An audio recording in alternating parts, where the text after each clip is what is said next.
Welcome to the Own Your Best Life podcast. I'm May Emson, your host, leadership and mindset coach. Here, we talk all things spiritual, mindset, business, leadership, and wellness for the modern seeker who wants to align their life with purpose and inspiration. We'll cover career changes, stress management, meditation, energy, intuition, and more. Each episode holds spiritual and practical tools to help you live a life of your wildest dreams without getting burnt out along the way. Ready to live a life on your own terms? This is the Own Your Best Life podcast. Welcome to episode number 205 of the Own Your Best Life podcast. Have you ever experienced burnout? This is the kind of chronic fatigue where you're tired, you're becoming a little more disengaged, and you're running on reserves for more than just a day or a week at a time.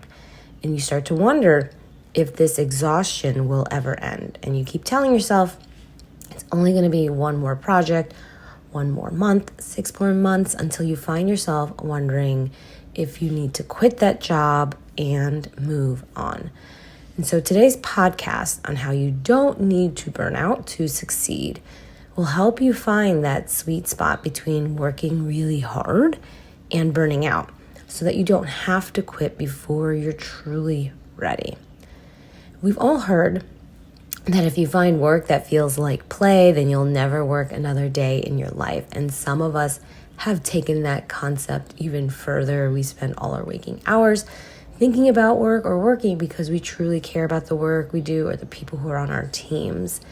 And it's often hard to turn our brains off at night, on weekends, at the times when we know we're supposed to be with other humans because we have questions, we have problems that we haven't answered or solved.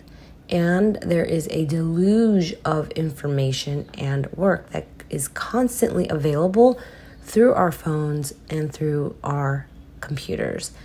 So working hard to exhaustion is often worn as a badge of honor. It is normal for us to feel like, oh, if I work myself to the bone, it's a testament to how tough we truly can be when it's needed, that we are the ones that truly care.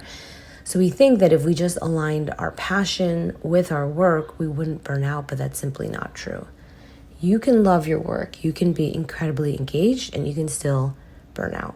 And just because you find meaning and purpose in the work you do doesn't mean that the demands and the volume of work isn't creating a mental load that leads to burnout.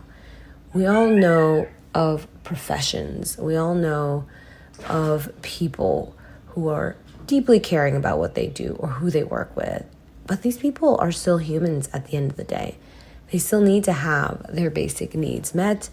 They need to sleep, eat, rest, connect with other humans. They need time to not only work, but to do other things in their lives as well. And many of us think about typical industries like professional services or healthcare where people are working around the clock because the needs are around the clock. We know of the investment banking hours, maybe even management consulting, any kind of client services work, or any kind of caregiving. Even in these settings, they have to mandate some kind of rest, or they risk having their people make costly or even fatal mistakes on the job. And not everyone and every place does it that well. And we know this because we've experienced this, we've seen this firsthand. And it's not just in these industries that you find burnout. And I think that is where people make this mistake. You'll find it everywhere. I remember thinking that if I left just certain kinds of companies, that I would find easier, quote unquote easier, jobs with less burnout. But that simply wasn't true. Every company, even the one you create yourself, is available for burnout. And you might have experienced it so frequently that you start to associate it with success. And that's the same mindset that often gets carried from company to company, leader to leader. So what happens if you don't stop that cycle where everyone believes that they must work themselves nonstop in order to succeed? Or that if you care, you need to be a martyr?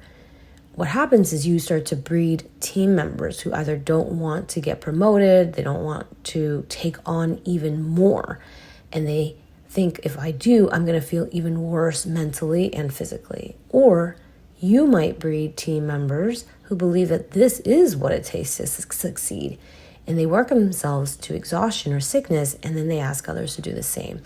Or maybe your personal life suffers, you risk damaging or not even building relationships with friends and family in the short time you have on this planet.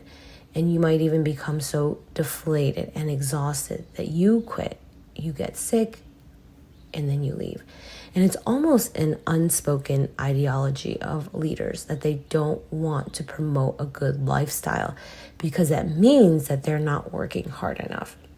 Yet people who are coming onto the job scene don't want to do things the way they have been done for that very reason.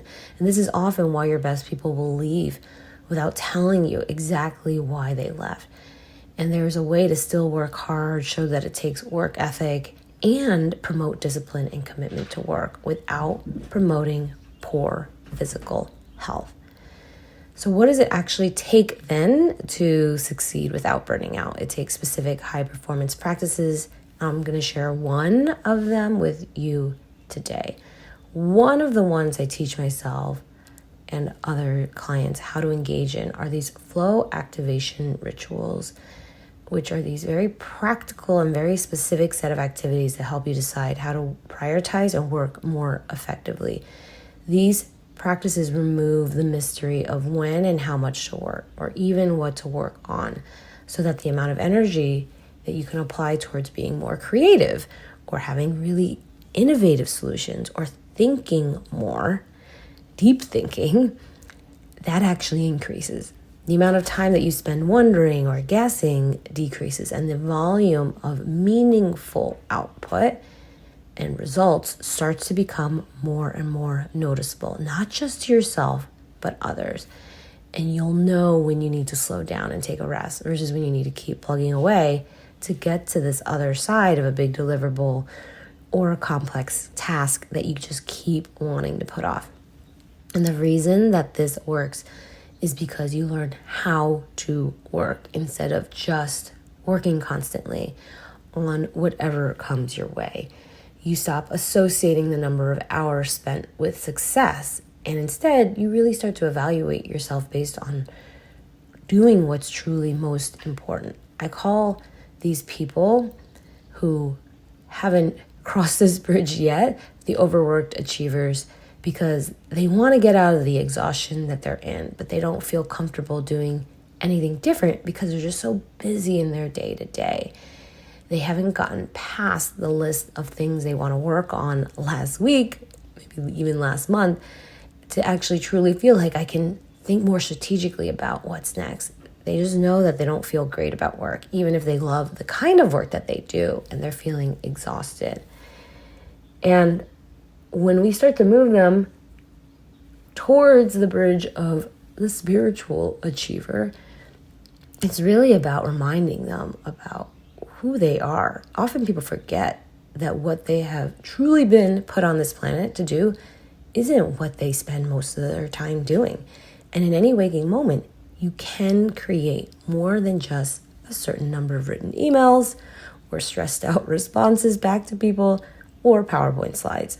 Yet, overworked achievers will forget that the way they work is setting an example of the kind of person and leader they believe are successful. And we often wonder, well, what does it actually take then to embody that sense of confidence, to make decisions, to innovate, to not waste as much time? And it's actually within these kind of practices, these flow activation rituals, that you can have this whole new kind of work energy.